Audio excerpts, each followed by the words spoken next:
It's been almost 10 months since my divorce, and today I'm standing in a new house with my mum, surrounded by boxes and furniture that used to belong to a completely different life. For months, everything I owned was locked away in a storage unit. My couch, my dishes, my books, my clothes, pieces of a home that no longer existed. I was in a small 2-bedroom apartment with my mum, living out of a few bags, trying not to think too much about the life I had just walked away from. I didn't have space for my things, but I also didn't really have space for my feelings. Now, for the first time in a long time, I'm opening those boxes again.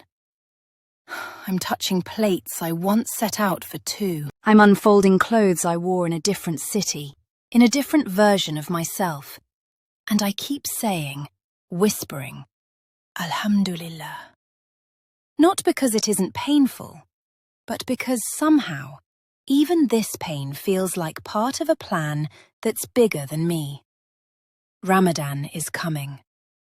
And this year, it feels different. This is my second Ramadan as someone who's actually living it, trying to practice it properly, while still sharing a home with my non-Muslim mum. But it's also almost 6 years since I became Muslim.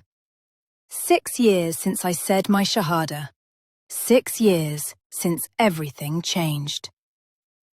My first Ramadan, I was so new. I was still tripping over Arabic letters, still opening the prayer app every time I needed to pray, still Googling, what breaks my fast, every few hours. I was excited, but I was confused. I didn't fully understand the depth of what I was doing. I was just following instructions, trying to be a good Muslim in the basic beginner way. Now, I'm not that same girl. Now I have a deep, quiet, almost overwhelming love for Islam. I feel it when I put my head on the prayer mat. I feel it when I hear the Quran, even if I don't understand every word. I feel it when I say, Alhamdulillah, after something hurts. My connection with this religion isn't just new and shiny anymore. It's lived in. It's messy. It's been tested. And that's exactly why this Ramadan scares me a little.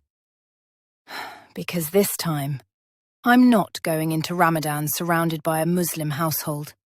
I'm not waking up to a busy kitchen, clinking dishes and sleepy family faces at suhoor. I'm not breaking my fast with a table full of people who understand what I've been through all day. I'm waking up alone. I'm getting out of bed in a dark, quiet house, trying not to wake my mum. I'm making suhoor by myself in the kitchen. Maybe just some dates and water. Maybe a simple meal. Bismillah. While the rest of the world is asleep. Then I'm fasting all day, praying alone, scrolling past videos of big families breaking their fast together, and feeling that tiny ache of, I wish that was me. I love my mum. Alhamdulillah, she's accepting. She doesn't mock my prayers.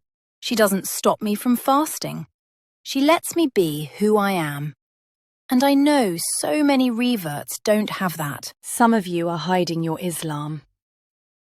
Some of you are praying in secret. Some of you are breaking your fast quietly in your room because your family doesn't even know you're Muslim. Even if you're married to a Muslim, even if you technically have someone, there's still a part of you that feels alone when your family isn't there, when your parents aren't at your iftar table, when your siblings don't say Ramadan Mubarak back to you. So yes, this Ramadan feels bittersweet.